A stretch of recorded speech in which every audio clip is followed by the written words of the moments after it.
एक बार गौतम बुद्ध से कोई पूछता है, बुद्ध, अच्छे कर्मों का भी बुरा फल क्यों मिलता है? बुद्ध इस प्रश्न का बड़ा ही सुंदर उत्तर देते हैं। बुद्ध उत्तर देते हैं, एक किसान था जो कि नीम के बीज बोता था।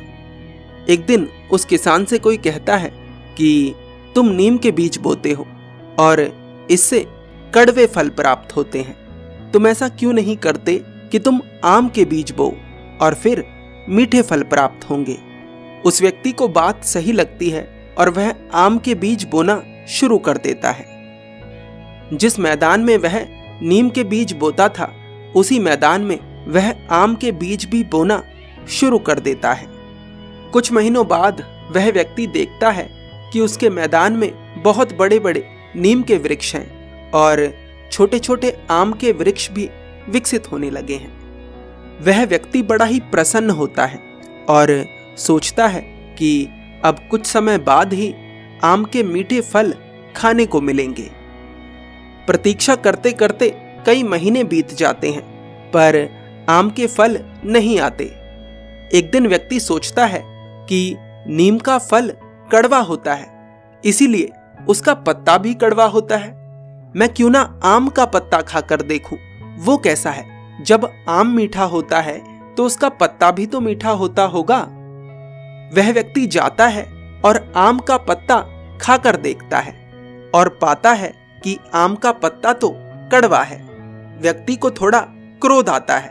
वह दौड़कर उस व्यक्ति के पास जाता है जिसने आम के बीज बोने की सलाह दी थी और उस व्यक्ति से कहता है, तुम्हारी सलाह तो ठीक थी, पर मुझे ये समझ नहीं आ रहा कि इतने महीने बीत चुके हैं, पर मुझे अभी भी अपने बगीचे में केवल नीम के कड़वे फल ही नजर आते हैं।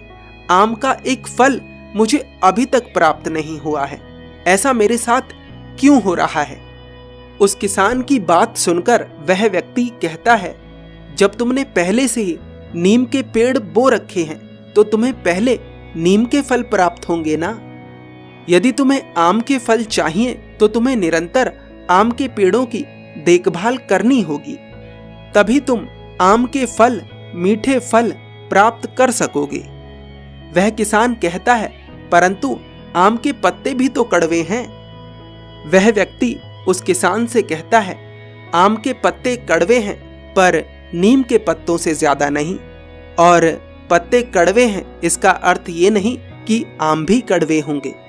तुम्हें केवल सही दिशा में काम करना है और धैर्य रखना है।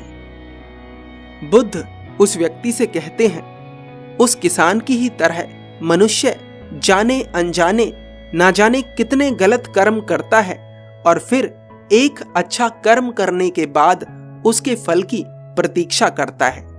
ये कार्य मूर्खतापूर्ण है।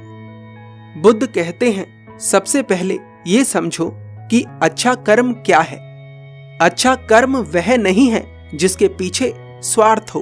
अच्छा कर्म वह है जिसके पीछे सच्चा भाव हो।